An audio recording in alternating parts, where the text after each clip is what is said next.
Welcome back. This is part 2 of this short video series that I've entitled Sometimes Life Sucks. Listen, we all go through rough times, and that's just something that does happen. But there are those rough times that if somebody was to say, hey, how's it going? You might say, it sucks. Well, that's what this is about. When your life is at a point where really the way that you describe it is that it sucks, well, you've come to the right place. This is, as I said, part 2. If you haven't watched part 1 yet, may I encourage you to go back and to watch that session because I laid some foundational principles, but I want to get right into some very practical things right now. And as I do, I want to give some appreciation to a couple of authors.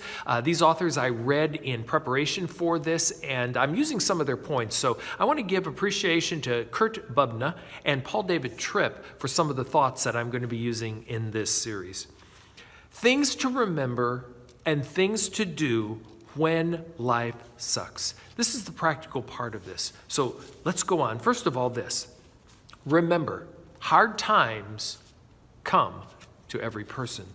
Jesus said they would come. John, in his gospel, wrote these words. In the 15th chapter of John, the 20th verse, Jesus said this, "Do you remember what I told you? A slave is not greater than the master. Since they persecuted me, naturally they will persecute you.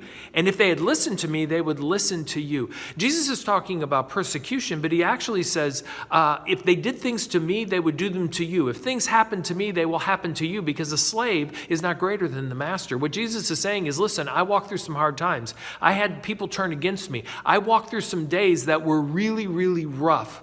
You will too. We live in a broken, fallen world, and even with Jesus in our lives, trials will still come. Pain is often a present reality this side of eternity. Jesus said it will happen. James, the brother of Jesus, actually the half-brother of Jesus, in the epistle that he wrote to a church, an epistle is a letter, and the letter that he wrote to a church said this, "Consider it joy, my brothers, when you encounter various trials, knowing that the testing of your faith produces endurance, and let endurance have its perfect result, that you may be perfect or mature and complete, lacking in nothing." James said, hey, consider this as a reason to have some joy because God is working some things in your life.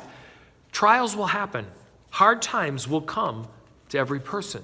The second thing I want you to remember is this. Remember, when life gives you lemons, sometimes you can't make lemonade. Now, this is a very good positive statement, and sometimes we have to remain positive and look at those negative things and see if when life gives us lemons, we can't make lemonade. But sometimes the situation is bad. There's no lemonade to be made. And we just have to remember that we can't do it, and we shouldn't feel bad about that. The Bible tells us in Romans chapter 12, verse 15, that we should rejoice with those who rejoice and weep with those who weep. There are times that we're going to weep. There are times that we need to weep with others because hard times come to every person. And I want to say this, there's nothing wrong with your faith if you're walking through a difficult season. Sometimes we think because negative circumstances come, then there must be something wrong with us, something wrong with our faith. Maybe we need to pray more. Maybe we need to read the Bible more. I know people that have prayed and read the Bible a lot still walking through difficult times because sometimes you just can't make lemonade when life gives you lemons. 3 in this video session. This is something to do. The first 2 are things to remember. This is to do. Do keep walking through the difficulty and pain. Don't deny the pain. Don't ignore the pain. Or confess that it doesn't exist and attempt to be positive or to have more faith. You need to walk through the difficulty and the pain. Don't get stuck in your pain. Isaiah in the Old Testament was a prophet of God, and he was prophesying, which means he was speaking for God. In the 43rd chapter of the book of Isaiah, verses 1 through 3, listen to what Isaiah spoke. "But now, O Jacob, listen to the Lord who created you, O Israel, the one who formed you says." Now, this was a prophecy for the nation of Israel, but what the promises of this prophecy are, I believe, are for all of God's people. So we might say, but now, Rick, for me, or for now, Betty, or now, John, but now listen to the Lord who created you, the one who formed you says, "Do not be afraid, for I have ransomed you. I have called you by name, you are mine. When you walk through deep waters, I will be with you. When you go through rivers of difficulty, you will not drown. When you walk through the fire of oppression, you will not be burned up. The flames will not consume you, for I am the Lord your God, the Holy One of Israel. Listen, my friend, keep walking through.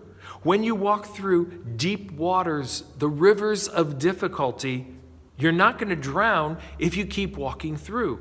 When you walk through the fire of oppression, keep walking through. You will not be burned up. The flames will not consume you, for God is with you. And probably the most well-known of the Psalms, Psalm 23, in verse 4, it says, Yea, though I walk through the valley of the shadow of death, I will fear no evil, for you are with me. Your rod and your staff, they comfort me. While this psalm is often quoted at funerals, it's really not a funeral psalm. It's a psalm about walking with God and knowing that sometimes our walk with God takes us through dark valleys that almost feel like we're going to die when we go through them. Have you ever had a situation in your life and you think, I'm not sure I'm going to survive this? I've watched people go through that. The loss of a loved one, the loss of a child. They don't know how they're going to get through it.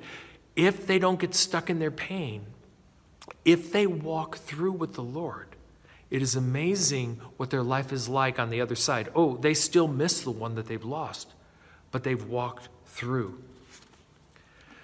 The unfortunate thing is some people do get stuck in their pain or stuck in their difficulties. Let me tell you about one family that I knew many years ago. I'll call them the Smith family. That's not their real name, but the story is real.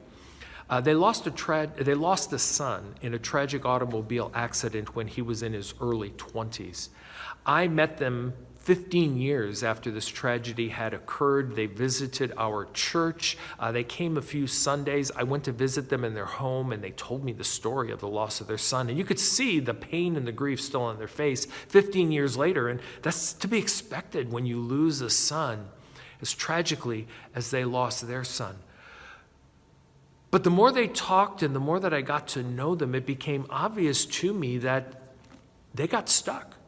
They had not moved through their grief yet and their pain. And I'm not saying they should forget their son, but they needed to move through.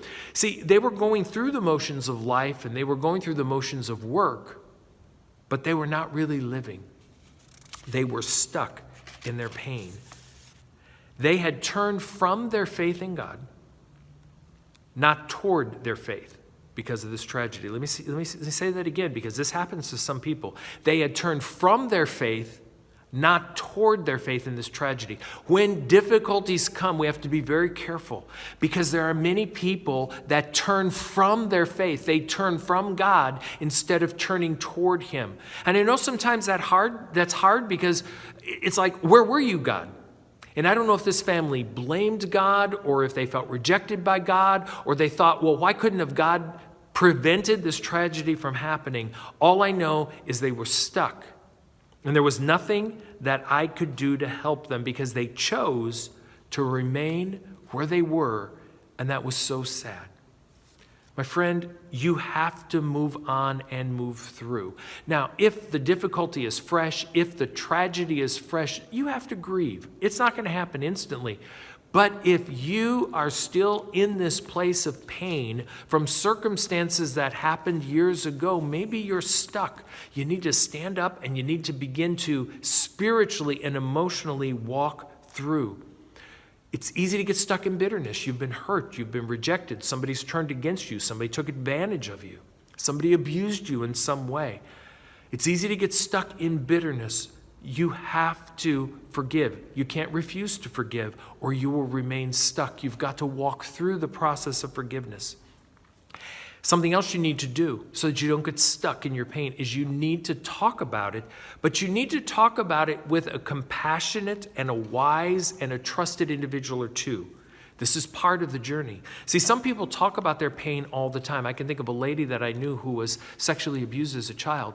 And for many, many years, all she wanted to do is to talk about it. She talked about it with everybody, almost a stranger. If all of a sudden you struck up a conversation, she was talking about her pain. She was talking about the sexual abuse. Well, that's actually an indication that she was stuck because she wasn't moving through. She was just rehashing. If you are talking about your situation, your pain, your tragedy, your difficulties with everyone and anyone, it may be an indication that you're stuck.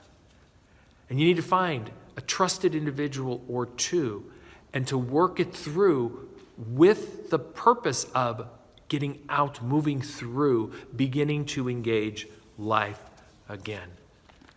As I close this video session, let me just renew. First of all, remember, hard times come to every person. You're not alone, and it doesn't mean that there's something wrong with your faith. 2, remember, when life gives you lemons, sometimes you can't make lemonade. Don't feel bad if your situation is so bad that you can't find anything positive out of it. And number 3, keep walking. Do keep walking through the difficulty and pain. Don't get stuck in your pain. In the next video, I will share with you some other practical suggestions as to what to do when your life sucks. But right now, just let me have a word of prayer with you. Father, there is probably some that are watching this video today that are wondering what to do. They're looking for some help. They were probably searching online and they ran across this video series. I pray that something that I have said in either this session or the previous session would help them to begin to take the necessary steps to move forward in their lives so that they can find the abundance that you still have for them. For the one who is listening who is stuck in their pain, may they look up and stand up and find someone to help them to walk through this journey. You're already there wanting to help them, but sometimes we need somebody with skin on. I pray that you bless those who are listening to me today in Jesus' name, amen. Tune into the next session for the next practical points of what to do when life sucks.